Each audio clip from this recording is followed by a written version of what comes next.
গোলাঘাটত শোকাবহ পথ দুৰ্ঘটনা থিতাতে নিহত এগৰাকী মহিলা আহত আন ৩জন লোক যোৰহাটৰ পৰা গোলাঘাটৰ দিশে গৈ থকাৰ অৱস্থাতে নিয়ন্ত্ৰণ হেৰুৱাই বাগৰি পৰে বাহনখন নিহত আহত আটাইকেইজনৰ ঘৰ নাগালেণ্ডৰ ডিমাপুৰত বুলি জানিব পৰা গৈছে পুনৰবাৰ উল্লেখ কৰিছো এক ভয়ংকৰ দুৰ্ঘটনা সংঘটিত হৈছে আমি কিছু দৃশ্যাংশ দেখুৱাইছো গোলাঘাটত এক শোকাবহ পথ দুৰ্ঘটনা সংঘটিত হৈছে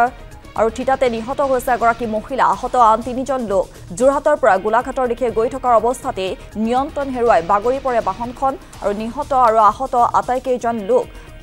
নাগালেণ্ডৰ ডিমাপুৰৰ বুলি জানিব পৰা গৈছে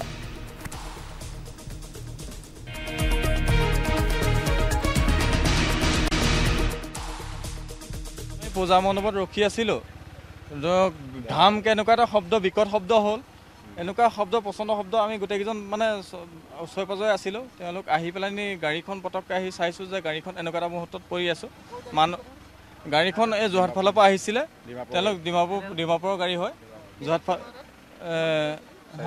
মানুহ 4জন দেখিলোঁ এজন মানুহ স্পট ডেড পালোঁ মাইকী মানুহ গাড়ীৰ ভিতৰত পাইছিলোঁ আৰু এজন মানুহ ওলাই আছিলে কেনেকৈ ওলালে কি কথা নাজানো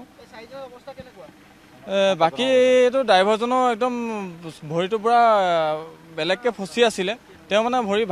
সম্ভৱ ভাগি গ'ল চাগে বাকীটো মাইকী মানুহজনীটো স্পট ডেথ হিচাপতে পালোঁ আৰু এজন উফৰি পৰি আছিলে সেইজনো প্ৰায় যাওঁ একদম পূৰা সংকটজনক অৱস্থাত একদম মানে ডেড বুলিয়ে ক'ব পাৰি মানে তেওঁ এনেকুৱা অৱস্থাত উশাহ ইমান সঘনাই লৈছিলে এটা ফেমিলি আছিলে তেওঁৰ